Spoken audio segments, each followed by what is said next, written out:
Hello guys, this is going to be a video about the Battle of the Bulge. So during 1944, with the advent of Operation Bagration, man, this fucking window.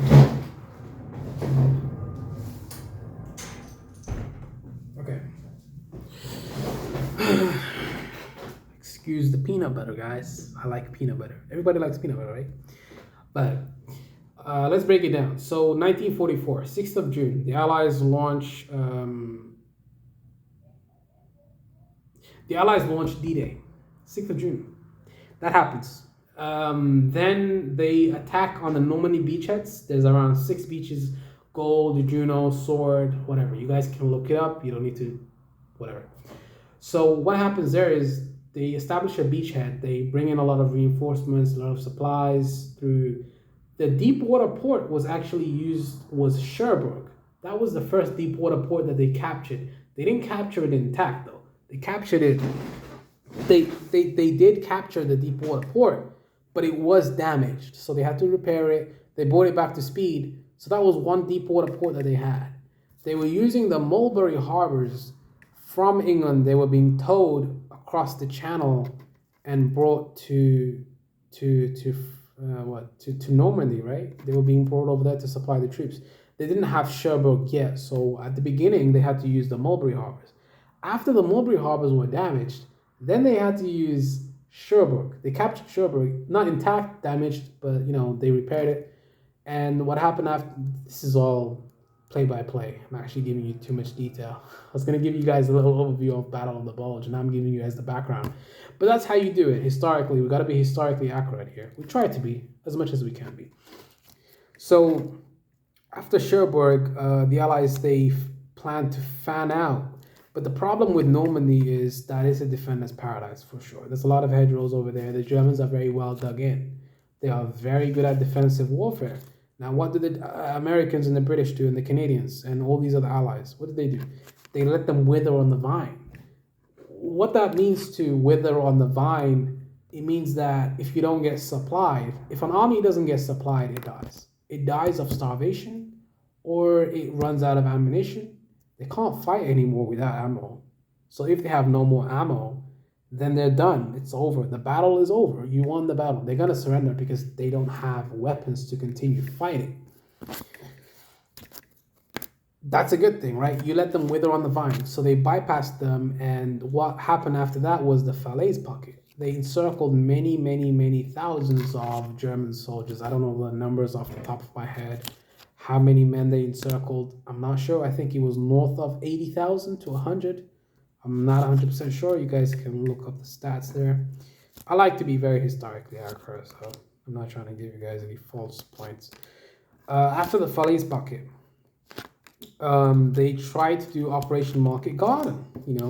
That was a step too far. They did capture a couple of bridges at near Arnhem. They failed to take. They took Arnhem, but then they got attacked by the Panzer divisions there. They got halted. Then there was a brief pause. Then it becomes December. Now we're getting to the crux of the whole argument of here. So December 1944 or November, Hitler wants to. This is his whole This is the whole premise of his idea. He wants to knock out the British and the Americans by driving for their principal port, which is Antwerp. The Americans are using Antwerp as a supply depot, like as a supply base. They captured it intact, almost fully intact. So they're bringing most of their supplies through Antwerp. Now, if the Germans can take out their principal port, that leaves an entire army group in the north cut off, and they're going to be withering on the vine, just like the Germans were withering on the vine in Normandy. That's the plan. If you take Antwerp, you take their supply, and you take their oil, and you take their gasoline. That's going to give the Germans a little bit of boost.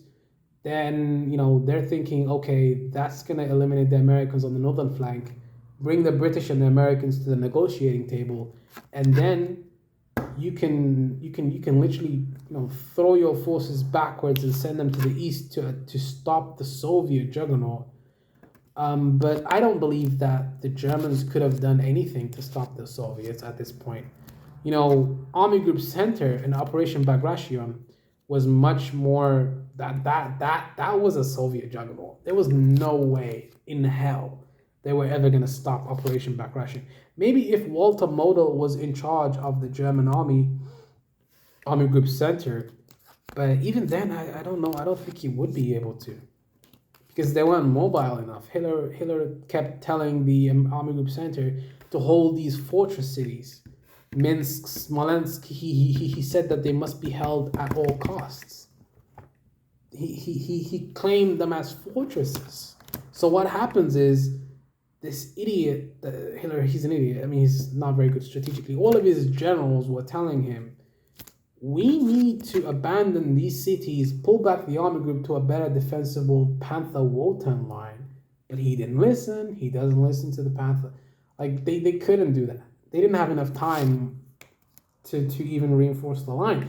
But yeah, the Soviet, I mean, even if, let's go back to D-Day. Even if D-Day didn't work out, the Germans still would have lost to the Soviets. But whatever.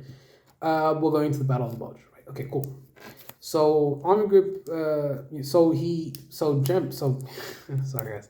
So Hitler, he orders a large amount of Eastern troops from the east, and some Italian not Italian, but the Germans on the southern flank attacking the Americans in the Italian sector. He pulls out some of the troops from other army groups, other fronts to reinforce the Ardennes. Now through the Ardennes, he is putting a lot of panzers there. Most of his reserves, I mean, I think all of his reserves were put there. And, after the Battle of the Hürtgen Forest, which was a victory for the Germans, a very good tactical victory, it was Walter Model. He's a very good defensive genius. That guy is to be heralded. Rokossovsky, that guy is a very brilliant general. Zhukov, brilliant general, but not as good as Rokossovsky. I think Rokossovsky, he's the brainchild of Operation Bagratión. I think that guy, he is for real. Probably one of the best generals in World War II, alongside Erich von Manstein. I like Erich von Manstein. He's a really good general. Heinz Guderian, another good general. Army Panzer general, but whatever. The Battle of the Bulge. So they attack. Hitler wants to drive out the Americans and the British. He is attacking for Antwerp, wants to cross the River Meuse too. Now, what are his factors and what are his considerations for the battle? He is relying on bad weather to ground the Allied forces, their planes, their air forces, from pummeling the German panzers, their tanks, their main weapon. If they attack with good weather, those panzers are going to be liquidated and destroyed in like a matter of seconds. They're not going to even be able to survive. So air superiority, the Allies are going to have air superiority. So, bad weather is going to ground the Allied air forces. But you're focusing an entire battle plan on good weather. But initially, the German advance is pretty good. The Allies have a very thinly held sector in the Ardennes. And, the Germans, they push through. Then they failed to take Bastogne. They failed to hold Saint-Vith. Bastogne is a very important hub. It's a road junction. It's a very important hub, and it leads to the River Meuse. They had to take Bastogne. They couldn't. Kampfgruppe Piper, he was able to capture a couple fuel dumps, but the Americans, very ingenious engineers, they were able to divert millions of tons of gasoline to different areas so the Germans wouldn't be able to use it, and they actually blew up a lot of fuel depots. And the artillery of the Americans is underestimated to this day. I believe their artillery is one of the best. Those tanks, they can come into range, but then the Americans will just unleash their artillery, destroy those tanks, and literally destroy any soldiers coming forward to try to attack Bastogne. So, and then once the Americans knew that the Germans were planning to drive for Antwerp, they just brought in some reinforcements. Once the whole point of offensive was they were relying on a surprise. They were relying on bad weather. That's about it. And a numerical superiority in men, but they don't have a material superiority. So they were never able to maintain, even if they were able to maintain the Bulge for a small amount of time, but after the Ardennes offensive was over, Hitler basically gambled all of his strategic reserves on this one battle that failed. And I think the Battle of the Bulge actually had a lot of good reverberations later on in the war because the Germans they actually basically shortened the war effectively because you have to realize a couple things. After the Battle of the Bulge, that left a huge, and I mean a huge, gap in the Axis lines in the Ruhr Valley. That's where it is, right? The Ruhr Valley. You won't be able to hold significant amounts of troops out behind that line, behind the Siegfried line, right? You won't be able to hold the Siegfried line with small amounts of troops. The Germans, they lost all of their troops in the Ardennes offensive, so there's no one left to guard the Western Front. So Hitler actually helped the Allies in a way. He helped shorten the war by a couple months. But I guess he was gambling on, that was really his only move. At that point, the war was already over, but he was his stubbornness and unwilling to accept defeat that he was looking to snatch defeat from the jaws of snatch victory from the jaws of defeat. But that was a very good battle. The fact that they were able to even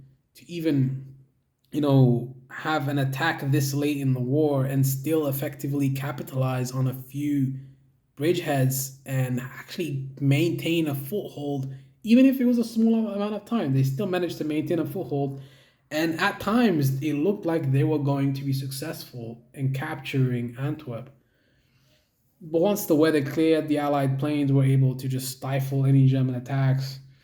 It was really an offensive that was doomed to fail. Even Walter Model, he said that the offensive had only a 10% chance of success, which I think is pretty, he's giving it too much of a success percentage. But 10% is better than zero. I mean, there's still a chance. 10%, there's a chance that it's successful. But the Germans didn't even have enough fuel to reach Antwerp. They were relying on capturing fuel from the Americans. So the plan wasn't going to work anyways, unless all of their conditions were met. The plan would only work if A, bad weather for the entire offensive, B, maintain surprise throughout almost the entire offensive, C, what else was it? Oh yeah, capture the American fuel dumps because your panzers are not going to be able to run without fuel. So you need to capture many fuel dumps along the way intact. That's another thing. Yeah, and you gotta hope that the Americans don't put up a very stifling resistance. You better hope they surrender in thousands. They did capture many thousands of men at St. Vith. They killed them with the Malmedy massacre. Nobody cared about the Malmedy massacre, racial bias, 100%. But yeah, that's my rundown of the Battle of the Bulge. You guys can look it up. I think I hit most of the points. I think I hit them. But yeah, make sure to like, comment, and subscribe. If you guys want to see more videos of this stuff, maybe you guys can hit the like button. If I see more engagement on this video, then maybe I'll make more videos like this. It'll give me more motivation to make more videos like this, and even better videos with some footage, and maybe I'm gonna edit something or whatever.